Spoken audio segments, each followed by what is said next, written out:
स्वागत है आपका हमारे इस पेशकश में विश्वजीत जी। और शुरुआत करते हैं दर्शकों के सवालों के साथ। शुभोजीत बैनर्जी का सवाल लेंगे सबसे पहले। इनकी उम्र देखिए 22 साल की है और ये बैचलर्स डिग्री कर रहे हैं, फिजिक्स ऑनर्स हैं। 2024 तक इन्होंने अपनी कंप्लीट कर ली है पढ़ाई। अब जो है कंपेटिटिव एग्जाम की पढ़ाई के लिए तैयारी कर रहे हैं सेंट्रल गवर्नमेंट जॉब के लिए। So all the best Shubhojit over there. लेकिन साथ ही ये अपना एक करियर भी परस्यू कर रहे हैं as coaching, as a teacher in coaching institute. अच्छी बात है, मेरे ख्याल से तैयारी के साथ साथ आप जगल कर रहे हैं विद अ जॉब, और साथ ही आपने इन्वेस्टमेंट्स भी शुरू कर दी है। सैलरी क्योंकि 8,000 है तो 3,000 रुपये की SIP का ये कर रही हैं बंधन स्मॉल कैप ने। कैनरा बैंक का मिड कैप भी लिया हुआ है, HDFC का डिफेंस फंड लिया हुआ है। और इनकी जो सैलरी है वो इस साल अप्रैल में बढ़ भी जाएगी, 12,000 रुपये हो जाएगी। तो ये 6,000 की SIP करना चाहते हैं। गोल इनका है 1 CR प्लस 15 से 20 साल में अचीव करना है। और रोड मैप क्या होगा इन्वेस्टमेंट का, गोल कैसे अचीव होगा। करंट गवर्नमेंट जॉब और सैलरी जो है इनकी 1.5 साल में लगभग 70,000 रुपये हो जाएगी।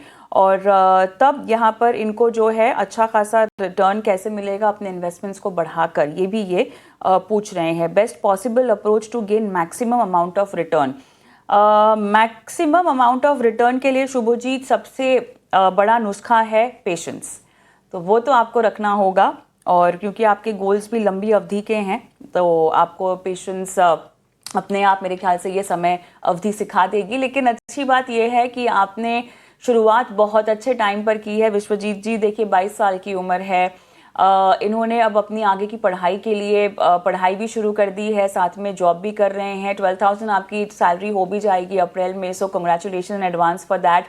और कहीं ना कहीं आपने इन्वेस्टमेंट का जो पहला सिरा है वो पकड़ लिया है अच्छे से। अब आगे तो जैसे जैसे आपकी सैलरी बढ़ेगी वैसे वैसे आप अपनी इन्वेस्टमेंट्स को बढ़ाएंगे ही। So well done Shubhajit. अच्छा लगता है जब आप जैसे कोई दर्शक अपने सवाल हमें भेजते हैं। इतने इतने थॉटफुल आपने अपने आप को रखा हुआ है, अपनी इन्वेस्टमेंट स्ट्रैटेजी को रखा हुआ है। और जिस उम्र के आप हैं, सो आई एम श्योर आगे आपका फाइनेंशियल फ्यूचर काफ़ी हद तक ब्राइट है। क्या कहेंगे Vishwajit ji? I completely agree with you Kavita ji, क्योंकि 22 वर्ष में मुझे तो एनवियस फीलिंग हो रही है कि कहीं मैंने अगर शुरुआत करी होती तो कितना अच्छा होता। और उस समय लोग नॉर्मली खर्चों पे ध्यान देते हैं ज़्यादा। तो बहुत बहुत बधाई शुभजीत जी, आपने बहुत सही समय पे शुरुआत करी है। और जितना भी आप सेव कर रहे हैं, जितनी आपकी इनकम है अभी प्रेजेंट जो आप कोचिंग से कर रहे हैं, उसका भी काफ़ी अच्छा पोर्शन आप इन्वेस्ट कर रहे हैं। तो परसेंटेज वाइज देखें तो काफ़ी अच्छा है। अभी आप शायद 3,000 रुपये की SIP कर रहे हैं। मेरे हिसाब से आपने 3 फंड्स ले रखे हैं। एक तो आपने रखा है बंधन स्मॉल कैप, एक आपने रखा है कैनरा बैंक मिड कैप और HDFC का डिफेंस फंड। तो मैं सबसे पहले तो आपको ये सलाह दूंगा कि पहले शुरुआत में जब आप पोर्टफोलियो बनाते हैं तो उसको करीब बैलेंस पोर्टफोलियो बनाएं, एक डाइवर्सिफाइड पोर्टफोलियो बनाएं। चाहे आपकी इनकम और बढ़ जाए, जब आप गवर्नमेंट जॉब ज्वाइन कर लें, चाहे 70,000 सैलरी हो जाए, आपको ये बेसिक्स तो इंटैक्ट रखना है कि एक लार्ज कैप, मिड कैप और स्मॉल कैप ही रहे। ऐसा नहीं कि अब मैं बहुत एग्रेसिव निवेशक हूं तो मुझे लार्ज कैप की आवश्यकता नहीं है, उसको भी जरूर रखें क्योंकि वो पोर्टफोलियो को स्टेबिलिटी देता है। वही आपने देखा भी होगा कि HDFC डिफेंस फंड में काफी अच्छे रिटर्न्स शायद आपको इमीडिएटली अभी देखने को ना मिले हो, और मिड कैप और स्मॉल कैप में भी काफी अच्छी गिरावट रही है 1-1.5 साल से। तो सबसे पहले आप HDFC के डिफेंस फंड से स्विच करके HDFC के ही फ्लेक्सी कैप फंड में चले जाएं, जिससे कि आपको एक डाइवर्सिफिकेशन मिल जाएगा लार्ज कैप का, क्योंकि फ्लेक्सी कैप में ज्यादातर 60-70% लार्ज कैप फंड्स होते हैं। और मिड कैप स्मॉल कैप भी फंड मैनेजर चुन सकता है डिपेंडिंग ऑन कि उनका मार्केट का क्या आउटलुक है।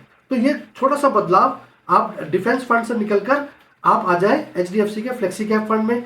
और जो 6,000 रुपए की SIP आप कर रहे हैं, मान लीजिए आप 3,000 रुपये और बढ़ा रहे हैं, तो 6,000 की SIP से करीब करीब 55 लाख रुपए बनते नजर आ रहे हैं 20 वर्ष में। और वहीं अगर आप 10% का स्टेप अप करते हैं तो 1 करोड़ तो आपका यही बन जाएगा। बट मेरा ऐसा मानना है, क्योंकि आपने इतनी जल्दी स्टार्ट कर दिया है इन्वेस्टिंग करना, और जैसे जैसे आपकी इनकम होगी तो आप कहीं बहुत बड़ा पोर्टफोलियो क्रिएट कर पाएंगे। तो ये बेसिक्स जरूर रखें, जैसे जैसे इनकम बढ़ेगी फिर और फंड्स की तरफ जाएंगे, पर ये 3 फंड्स को आप कंटिन्यू रखिए, तो उससे फर्क नहीं पड़ेगा कि आपकी इनकम बढ़ी है या घटी है। तो ये 3 फंड्स आप कंटिन्यू रखिए, उसके बाद आप फिर और फंड्स पे जा सकते हैं। जो थीमेटिक फंड आपने चुना है वो बाद में रखेंगे। कोर पोर्टफोलियो आप अभी बनाएं, उसके बाद फिर हम थीमेटिक पोर्टफोलियो की तरफ जाएंगे, जो अभी इमीडिएटली आवश्यकता नहीं है। चलिए हम आगे बढ़ते हैं और अगला सवाल लेते हैं राहुल का। राहुल ने SIPs कुछ शुरू की हैं और पूछ रहे हैं कि फंड मिक्स क्या सही है या नहीं, अच्छे रिटर्न इनको मिलेंगे या नहीं मिलेंगे। तो मोतीलाल ओसवाल का डिफेंस इन्होंने ले रखा है, Aditya Birla sun life liquid, HDFC manufacturing, Groww का निफ्टी टोटल मार्केट इंडेक्स ले रखा है, Motilal Oswal multi cap, Jio BlackRock का लिक्विड फंड ये ले रखा है, market money market and overnight fund. Okay, क्या उद्देश्य हो सकता है राहुल का इस पोर्टफोलियो से? ये सही तरीके से इक्विटी में डाइवर्सिफाइड भी नहीं है और डेट में भी मेरे को लगता है कि इनको किसी ने रणनीति बता दी है कि बहुत जबरदस्त कमाई होगी, ये सारे फंड ले लो।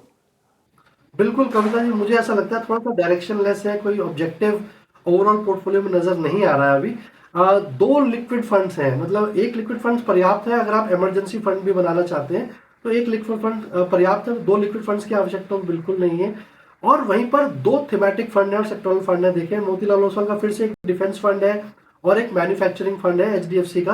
तो ये भी ओवरऑल पोर्टफोलियो को बहुत रिस्की बनाता है। बिल्कुल आपने ठीक कहा कविता जी, किसी ने कहा होगा डिफेंस सेक्टर में बहुत ग्रोथ आएगी, मैन्युफैक्चरिंग में बहुत ग्रोथ आएगी, पहले ये ले लो। तो ये थोड़ा सा ओवरऑल पोर्टफोलियो को रिस्की बना देता है। तो हम कोशिश करते हैं रिस्क और रिवार्ड में एक अच्छा बैलेंस रहे, आपको अच्छे रिटर्न्स मिले बट रिस्क ज्यादा रिस्क लेके ना मिले। तो ऑब्जेक्टिव यही है कि रिटर्न्स अच्छे आने चाहिए, बट इतना सारा रिस्क ले लिया कि कहीं मार्केट में गिरावट आ गई तो आपका पोर्टफोलियो पूरा इधर उधर हो जाएगा। तो इसलिए मेरी सलाह तो यही रहेगी कि आप मोतीलाल ओसवाल मल्टी कैप को आप कंटिन्यू करें। ये ग्रो का निफ्टी टोटल मार्केट फंड है, इसको भी आप कंटिन्यू कर सकते हैं। बट इसके अलावा डिफेंस और सेक्टर ये थीमेटिक फंड्स को आप अभी रोक सकते हैं SIP, और इसकी जगह जैसे मैंने बोला अभी फ्लेक्सी कैप फंड में आप जा सकते हैं। HDFC का ही फ्लेक्सी कैप फंड ले लीजिए और एक large and mid cap fund भी ले सकते हैं, ICICI प्रूडेंशियल का large and mid cap fund. तो ये दो फंड अपने पोर्टफोलियो में ऐड कर लें तो एक डाइवर्सिफिकेशन भी आ जाएगा और रिस्क भी थोड़ा कम हो जाएगा। और मेरा ऐसा मानना है कि ऐसा नहीं है कि रिटर्न्स की एक्सपेक्टेशन कम होगी, रिटर्न्स भी अच्छी आएंगी अगर आप लंबे समय तक निवेशित रहेंगे। तो चलिए यहाँ पर थोड़ा सा आपको समझना होगा, लेकिन जरा बताइएगा ये ग्रो का Nifty total market index fund क्या है? जी कविता जी, ये भी थोड़ा सा इस तरीके का फंड है जो कैपिटल मार्केट के जैसे MCX में बहुत ज्यादा आजकल आपने देखा ट्रेडिंग हो रही है, या और बहुत सारे जो कैपिटल मार्केट के स्टॉक्स होते हैं उसमें ये निवेश करते हैं। बैंकिंग और कैपिटल मार्केट में अच्छी एक्सपेक्टेशन है कई फंड मैनेजर्स की, अच्छे रिटर्न आएंगे और बीच में मैंने पीरियड्स में देखा कि काफी अच्छे रिटर्न्स आए भी हैं। तो ये थोड़ा सा एक थोड़ा सेक्टरल फंड की तरह हो गया, लेकिन अच्छा व्यू है, अभी तक पॉजिटिव व्यू है काफी लोगों का और अच्छे रिटर्न्स भी यहाँ देखने को मिल सकते हैं। किस तरह के निवेशक को पोर्टफोलियो में डालने चाहिए? मतलब स्टैंड अलोन रिक्वायरमेंट पोर्टफोलियो में अगर कोई समझना चाहे तो वो क्या हो सकती है इस तरह के फंड के लिए? बिल्कुल कविता जी, सबसे पहले तो मेरे ख्याल में इंपॉर्टेंट है कि आप अपना एक डाइवर्सिफाइड बैलेंस पोर्टफोलियो बनाएं। उसके बाद अगर आप थोड़ा सा रिस्क ले सकते हैं तभी ऐसे फंड्स को ऐड करें। बट ये थोड़ा सा सेक्टोरल फंड की तरह आप इसको देख सकते हैं और अच्छे रिटर्न्स एक्सपेक्ट कर सकते हैं कुछ समय के लिए। बट आपको निगाह रखनी पड़ेगी कि कब एग्जिट करना है, ये बहुत इंपॉर्टेंट होता है ऐसे फंड्स में एंटर करने के बाद, कि कब आपको लगता है कि साइकिल कंप्लीट हो रही है और यहाँ से निकलने का समय आ गया। ऑलराइट, चलिए आगे बढ़ते हैं और अगला सवाल यहाँ पर लेते हैं।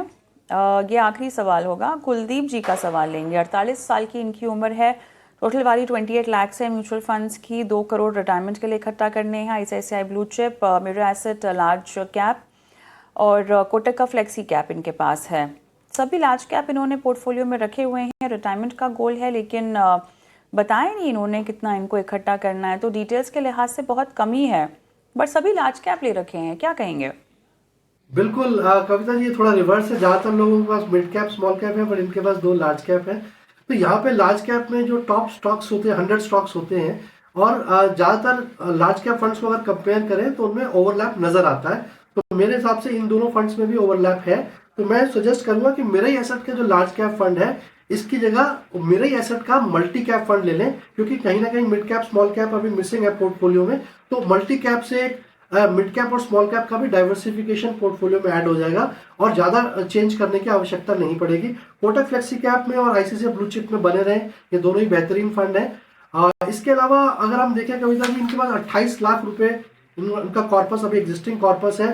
तो ये अगर हम 12 वर्ष के लिए निवेशित रहते हैं तो कहीं ना कहीं 12% का सीएजीआर लेके चले तो ये करीब करीब 1 करोड़ रुपया बनता नजर आ रहा है। और वहीं पर ये 11,500 की एसआईपी भी कर रहे हैं, वो भी अगर हम 12% का सीएजीआर लेके चले तो 35 लाख रुपए यहाँ बनते नजर आ रहे हैं। तो करीब करीब 1 करोड़ 35 लाख का कॉर्पस बनता हुआ नजर आ रहा है। लेकिन इनका जो लक्ष्य है वो 2 करोड़ का है, तो 65 लाख करीब करीब यहाँ पे मिसिंग है। तो मेरे हिसाब से या तो इनको अपनी एसआईपी बढ़ानी होगी और या फिर अपना जो स्टेप अप अप्रोच है हर साल का करीब करीब 12% के हिसाब से हर साल अपना स्टेप अप करें, तब जाके ये अपने लक्ष्य तक करीब पहुंच पाएंगे। तो फंड अच्छे हैं तीनों फंड।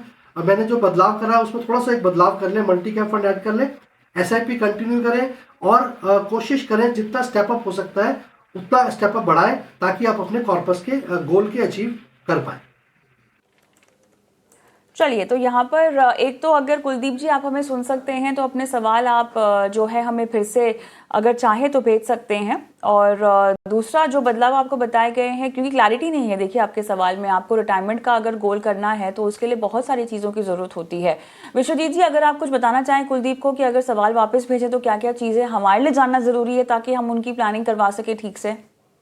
बिल्कुल। देखिए कविता जी, इन्होंने फंड्स तो तीनों फंड्स जो चुने हैं मैंने चेंज तो उनको बता दिया है पोर्टफोलियो में। बाकी ये 2 करोड़ का लक्ष्य अचीव करना चाहते हैं। इनकी यहाँ पे एज भी मेंशन शायद नहीं, 48 साल है, तो 12 साल बाद ये रिटायर होना चाहते हैं।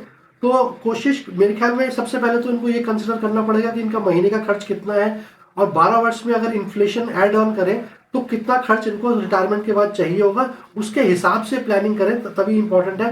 हो सकता है 2 करोड़ का लक्ष्य शायद पर्याप्त ना हो उनके रिटायरमेंट के लिए। और क्या इनके पास और भी कोई फंड्स हैं ईपीएफ या पीपीएफ जिसमें ये निवेश कर रहे हैं, ताकि एक पूरा टोटल रिटायरमेंट प्लानिंग इनकी की जा सके।